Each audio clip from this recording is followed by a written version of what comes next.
Друзья мои, всем добрый вечер. Вот сегодня, 18 мая, как всегда, к вечеру я вышел на берег канала, чтобы поливать мои деревья здесь. И сюда выходит очень много граждан города Нукуса. И рядом со мной сегодня мой братишка Убуняз Наурс.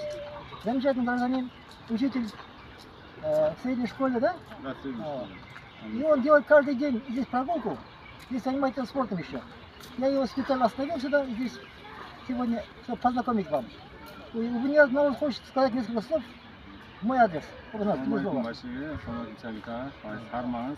Bunda tez-tezdan ko'rib turamiz. Shu Savita og'amizni azna yetib chiqqan kezde, ustida kechqurun aylanib chiqqan kezde rahmat siz charchamay, aslida yetib turib, shu yerda o'g'rekdagi gullarga, nallarga necha yildan beri baqib qaraman, sug'arib kelyapti, o'sirib, kuz tiymasin, ne deydi, shu qalamiz ko'p pos vaqtda qalamizning havorang yaxshilab kislorod chiqarib o'zini kerakli. Ne deysiz, Savita, sizga ulkan rahmat. Charchamang, harlang hech qachon shunday juravering xalq xizmatida. Sizga желаю много энергии, как всегда. Удачи вам. Rahmat. Тебе тоже так. Друзья мои, всем мы передаем привет из города Нукуса. Всем привет, друзья мои. Все.